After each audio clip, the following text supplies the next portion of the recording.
Well, good morning, everybody. It seems strange speaking to you this morning without seeing all your lovely faces in front of me, but I hope that you can snuggle up on your couch at home and with your feet up and a good hot coffee in your hands, and that you'll be blessed as we think about Mark's Gospel and what Mark has to tell us about faith or no faith, belief or unbelief. And I want to read us three short sections this morning from Mark chapter 5, verse 21 to chapter 6, verse 6. And these are all sections which have as their crux the concept of faith and its importance in our lives. So the first story goes something like this. Jesus went back across to the other side of the lake. There at the lakeside, a large crowd gathered around him. Jairus, an official of the local synagogue, arrived, and when he saw Jesus, he threw himself down at his feet and begged him earnestly, "My little daughter is very sick. Please come and place your hands on her so that she will get well and live." Then Jesus started off with him. Some messengers came from Jairus' house and they told him, "Your daughter has died. Why bother the teacher any longer?" Jesus paid no attention to what they said, but told him, "Don't be afraid, only believe." There's our first reference to this concept of faith and believing. Then he did not let anyone else go on with him except Peter and James and his brother John. They arrived at Jairus' house where Jesus saw the confusion and heard all the loud crying and wailing. He went in and said to them, "Why all this confusion? Why are you crying? The child is not dead. She is only sleeping." They started making fun of him. So he put them all out, took the child's father and mother and his 3 disciples, and went into the room where the child was lying. He took her by the hand and said to her, "Talitha koum," which means, "Little girl, I tell you to get up." She got up at once and started walking around. She was 12 years old. When this happened, they were completely amazed. But Jesus gave them strict orders not to tell anyone. And he said, "Give her something to eat." So that's the first story. It's about a man and his child. The second story is about a lady, a woman, who had had severe bleeding for many years. And that bleeding had excluded her from Jewish society. So she not only had a disease, but she was ostracized as well. Ostracized means put out of society. She was a lonely woman because she was considered to be unclean. So many people were going along with Jesus that they were crowding him from every side. There was a woman who had suffered terribly from severe bleeding for 12 years, even though she had been treated by many doctors. She had spent all her money, but instead of getting better, she got worse all the time. She heard about Jesus, so she came in the crowd behind him, saying to herself, "If I just touch his clothes, I will get well." She touched his cloak, and her bleeding stopped at once, and she had the feeling inside herself that she was healed of her trouble. At once, Jesus knew that power had gone out of him. So he turned around in the crowd and asked, "Who touched my clothes?" His disciples answered, "You see how the people are crowding you. Why do you ask, 'Who touched you?'" But Jesus kept looking around to see who had done it. The woman realized what had happened to her, so she came, trembling with fear, knelt at his feet, and told him the whole truth. Jesus said to her, "My daughter, your faith has made you well. Go in peace and be healed of your trouble." Here is the second reference to faith or belief or trust. In this case, Jesus says, your faith, your trust is what has made you well. Go in peace and be healed of your trouble. A final little story follows straight on from the other two. And it's not such a happy story. I'll read it now. Jesus left that place and went back to his hometown, followed by his disciples. On the Sabbath, their worship day, he began to teach in the synagogue, their meeting house. Many people were there, and when they heard him, they were all amazed. "Where did he get all this?" they asked. "What wisdom is this that has been given to him? How does he perform miracles? Isn't he the carpenter, the son of Mary, and the brother of James, Joseph, Judas, and Simon? Aren't his sisters living here?" And so they rejected him. Jesus said to them, "Prophets are respected everywhere, except in their own hometown and by their relatives and their family." He was not able to perform any miracles there, except that he placed his hands on a few sick people and healed them. He was greatly surprised because the people did not have faith. Here is our third reference to faith. In this story, the people didn't have faith. And so we've had 3 stories about faith. The first one is about a dad whose daughter was sick. And he came to Jesus very agitated, very concerned, as any parent will understand.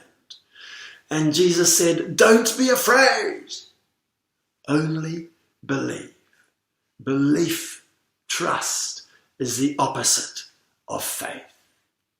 Of fear, sorry. If we believe, we will not be afraid. The second was a story of a woman, and she came sick and excluded from society, and she left in joy. And Jesus said, "Your faith has made you well."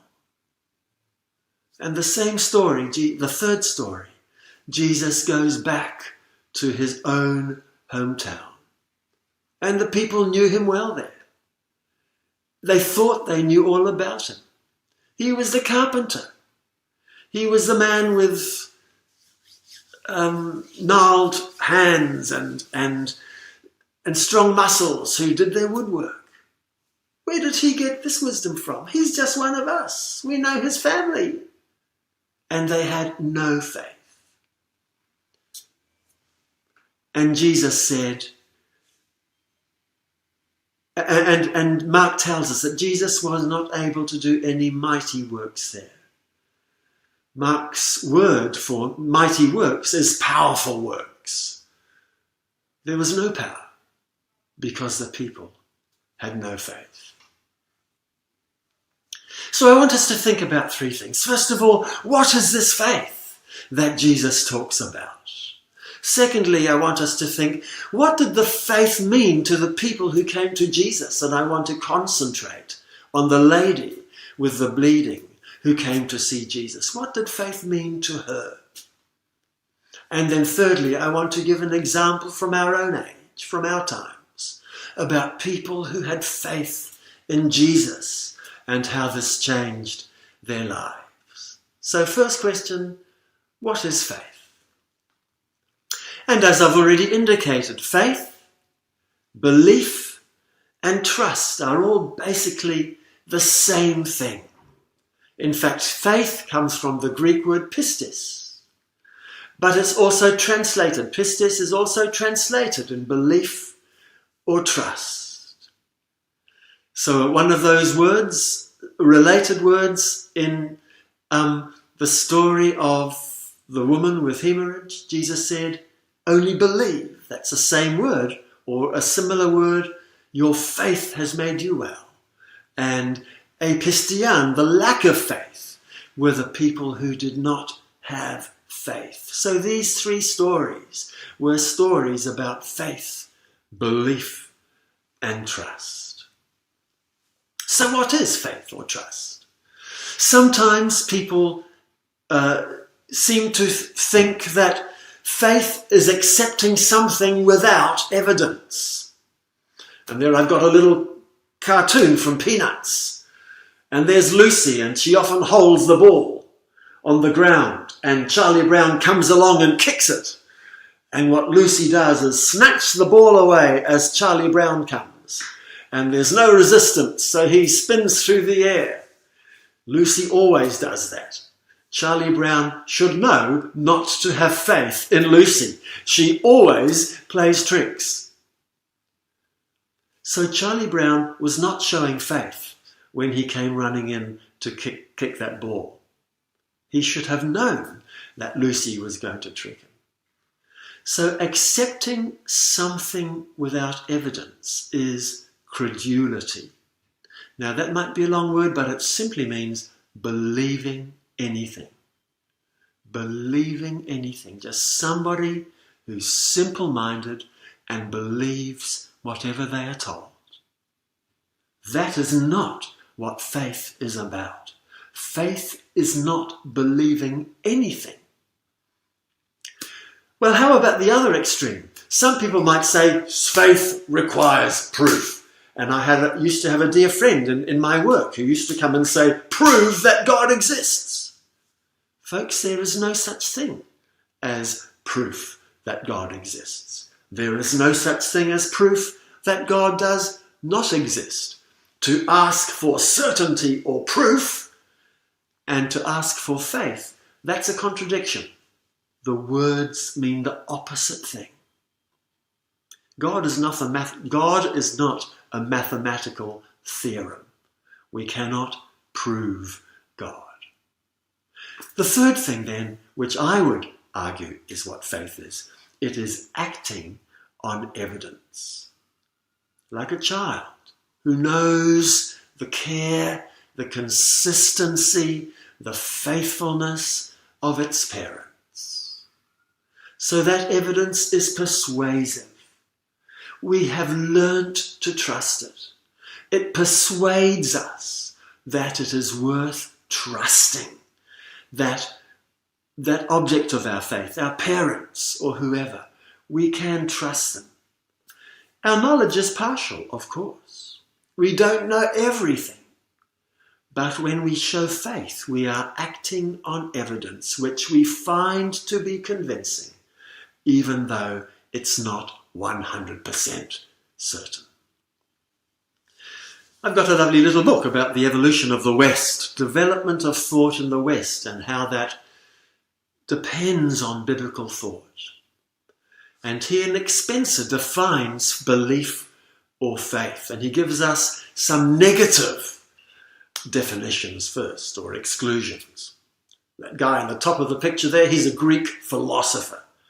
And Spencer says belief or faith is not something that goes on only from the neck upwards. In other words, faith is not something that only is intellectual. You might have belief that the earth moves round the sun. That's intellectual, but it's not the faith that we're talking about in the Bible. Spencer says, faith is not a detached cerebral activity about facts. Detached means it's removed from real life. It's separated, it's detached from real life. And cerebral means it just goes on in the brain. And Spencer says, no, Christian faith is not something which is detached from real life. It's not something which just goes on in the head. Rather, faith is as much about living as it is about thinking. What goes on in here must be translated into what goes on with our hands and his feet. And so that little cartoon shows a man with a map and a compass, and it's directing him through life. It's providing an orientation, a guide, directions through life. Faith is like that. It affects the way we live. It is how we see the world. Faith is how we see the world and how we live in the world. Now, one of my heroes is Professor Tom Wright, and I know I'm safe here because our beloved Gordon quotes Tom Wright as well. And he says this, and I think this is very helpful. Faith is not a single virtue or attribute. An attribute is a characteristic. So somebody might have a virtue or an attribute. They might be kind. They might be happy or joyful. They might be generous. They might be patient. They are all virtues or attributes, and they are good ones. But faith is not part of that sort of list. Rather, faith is a much bigger concept. Tom Wright says, faith is a distinguishing mark of the people of God at the time of crisis, at the time when there is pressure or emergency. And he gives two examples. The people of Israel were characterized by faith when they followed Moses. That's Moses there on the left-hand side. When he led them out of Egypt, when he led them across the sea, when he led them into the desert, faith was the whole outlook of their lives, by which they said, we will follow Moses because he is God's man. The other picture represents the Jews many years later, coming back to Jerusalem to rebuild the walls. Faith was their attitude which said, we will stand with Nehemiah. We will be God's people. Everything we do, we will do because we are God's people. So faith characterizes the people of God. It's an umbrella term. It covers everything. All the attributes which people of faith should also show. And so Tom Wright says, when Jesus called for faith, he was not merely offering a new religious option. He wasn't telling his listeners that here was something they could add to their religion. Rather, he was providing a crucial element, an important element, a vital aspect of forming a new Israel around himself. So when Jesus was calling people for faith, he wasn't just saying, believe me that I can do something special. He was saying, believe me that I am the answer to the Old Testament promises. Believe me that I have come with the authority of God himself. Believe me that I have come to form a new Israel, a new people, a new world. So that's what faith means. It's a big term. What did faith mean for the people who came to Jesus? This is the second point. Let's think about the lady who was bleeding. And there's another artist's picture of the lady who was bleeding. For her, faith was not simply believing that Israel's God could do something, could do this, could heal her. Faith was a much bigger term. For that woman, faith was believing that Israel's God was acting climactically in the career of Jesus himself. What is climactically? A climax is the most important part of a story or a drama. It's where all the loose ends come together and you say, that's what it's all about. So Jesus was telling this woman, she was helping her to see that faith was not simply saying, that man can heal me. Rather, that woman's faith was saying, in Jesus, we see God at work, bringing to its conclusion, its climax, its fulfillment, all the things he has promised for 2,000 years in Israel's history. This is God acting at last in Jesus to do great things and to bless a new Israel. So Jesus' powerful work involved 3 elements for this woman. Yes, physical healing. That was part of it. She had suffered from her bleeding for many years. Secondly, because the bleeding stopped, she could be welcomed back into the community.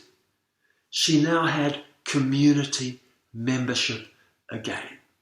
The most terrible punishment someone can have is to be excluded, to be put out of the community. And people like the woman, as I have said, who had this bleeding, they were excluded from the community. But now she was healed. She could come back. She could live in the town again, amongst her family and friends. That was a beautiful thing. But even more important was the third aspect.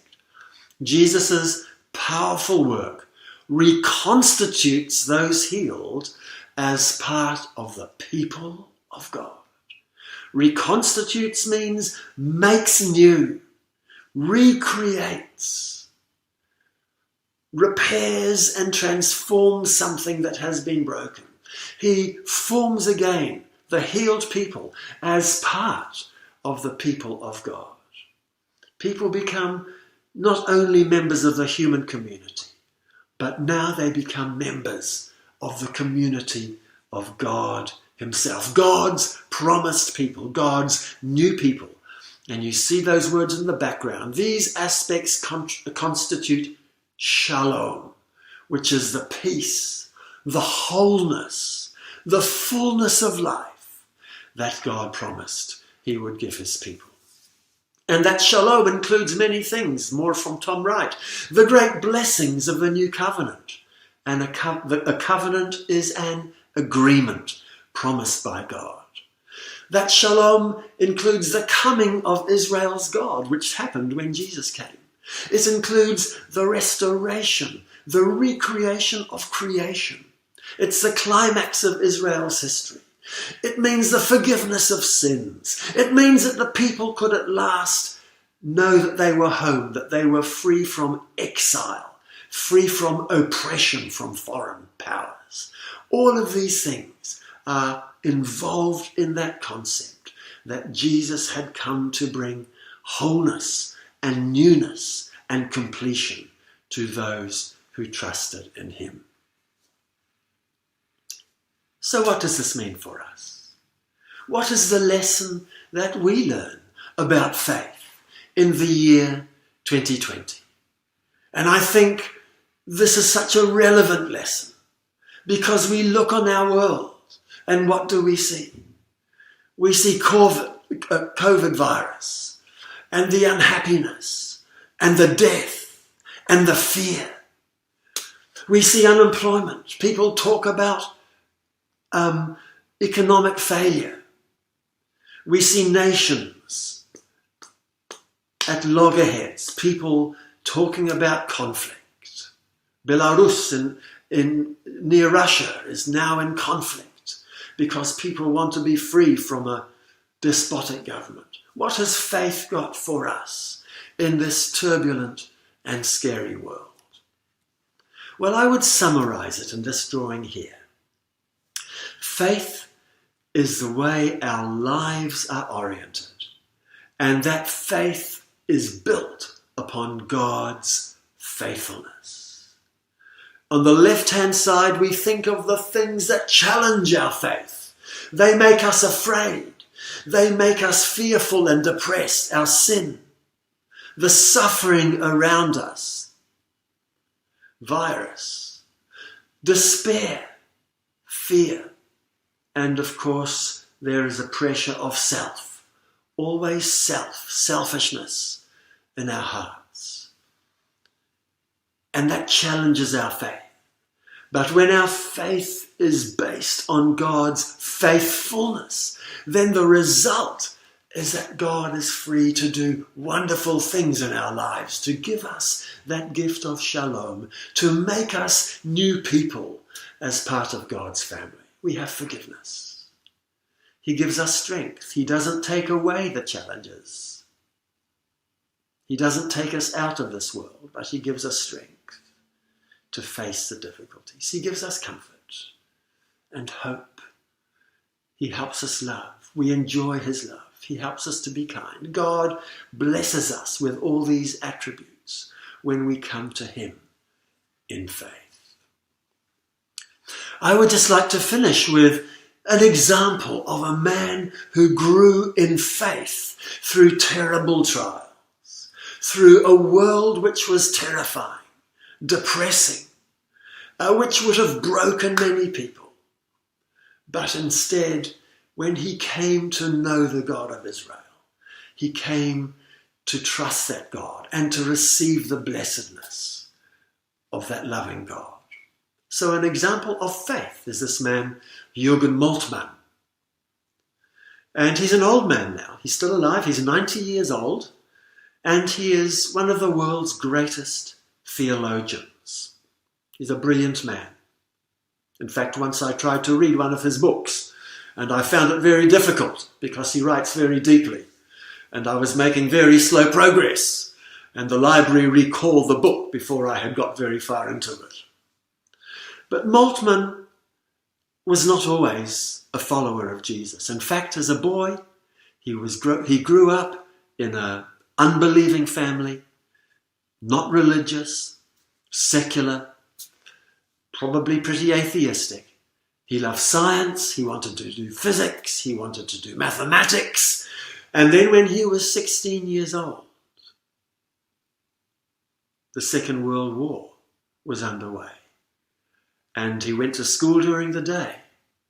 And then at night, he was taught to man an anti-aircraft gun. And here is a picture from those times of Jürgen under the red arrow there, and some of his school friends, some of the young men who were being taught to man an anti-aircraft gun. Just a 16-year-old in the Second World War. And I must say at this point, many people say, how could two Christian countries go together and fight each other like this? My answer is, they went together and fought like that in the Second World War, not because they were Christian, not because they were following Jesus, but because they had rejected Jesus. They had rejected the God of the Bible. But Jürgen and his friend went out at night. They were in a lake near the city of Hamburg with their anti-aircraft gun. They were in the lake so that they could see right around them as planes flew overhead. But dangerously, the planes could see them. And one night they were attacked and a bomb was dropped on their gun, and Jürgen's friend was killed. And in this horror, this death, this unbelievable misery, Jürgen cried out for the first time in his life, "My God, where are you?" That was the first time he called out to God. Maybe it was not a real prayer, but he says at that time, that was the beginning of my journey to God. That was the beginning of his journey to God. Jürgen then became an infantryman, a soldier, and he was soon captured. He was made a prisoner of war. He was with 200 other prisoners. He was kept in a great big tin shed, aluminium shed. They lived under fear that they were going to be bombed by the Nazi Air Force. They were depressed. Jürgen says he was paralyzed by despair. He gave up hope of living. He lost the joy of life. They had news from home that towns were being destroyed, but there were no news about their family or friends. It was a terrible time. Then he was taken to a slightly better place in Scotland, where he continued as a prisoner of war. And then he had the other horror of realizing that the Nazis had killed millions of Jews in concentration camps, and his sense of depression, of shame, of grief just became too much to bear. Until one day, a British Christian chaplain gave him a Bible. And young Jürgen started to read this Bible. He wasn't very interested. But he came to this psalm, Psalm 39. And some of it says this: I remained utterly silent, not even saying anything good, but my anguish increased. Here was the psalm, and the poet was saying, my anguish, my pain, my horror, my anxiety, my suffering was increasing. Hear my prayer, Lord. Listen to my cry for help. Do not be deaf to my weeping. And that made Jürgen really sit up. Here he was finding in the Bible somebody who felt just like him, somebody who was calling to God out of his despair, out of his suffering. He said Psalm 39 reflected, it echoed the despair in his own heart. He realized that maybe God is somebody who listens to me in my despair, who cares for me, and it's okay to call out to this God in my despair. And then he kept reading. And he came to Mark's Gospel. And he came to the crucifixion, the death of Jesus. And he read about Jesus' death cry. My God, why have you forsaken me? And then Jürgen says, at that moment, I understood God. God in Jesus had come to us. He had come to bear away the sin of the world. And Jesus, in the horror of the cross, felt he was forsaken by God, abandoned by God. And Jürgen said, God understands how I feel. I understand how God felt in Christ. And from that point on, he came to have faith. Faith, not just that God would give him a happy life or send him back home, but faith that this God was the God he sought for, the God who makes sense in horror and suffering and evil and brokenness. And for us, he's the God who makes sense in pandemics and the struggling of unemployment and loneliness. This God understands. And Jürgen became a Christian. Later on, he went, while he was still a prisoner of war, he went to a camp. The war was now finished, but this camp was set up so that young men could be taught various subjects, including theology. The British wanted to train these young men so they could be teachers and pastors. And this was a time when Jürgen grew in his knowledge of God, his reading of theology. At a conference, he met some young Dutch Christians, and they said, look, Jesus is the bridge. He is the bridge which brings us to you. And he is the bridge which you must walk upon if you are to come to us. And the Dutch and the Germans who had been fighting became one in Jesus. And Jürgen says, this experience has determined the course of my whole life. See, that's what faith is. Faith is trusting in this amazing God who determines the course of our life, our whole orientation, everything that we deeply desire. This is to be found in God.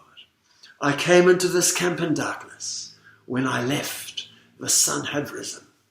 We came with severely wounded souls. I returned with healing. This is the God who heals. Just very briefly, Here's a book which I have been reading. It's about a young woman in Auckland. And she had a very difficult upbringing. She was abused when she was very young.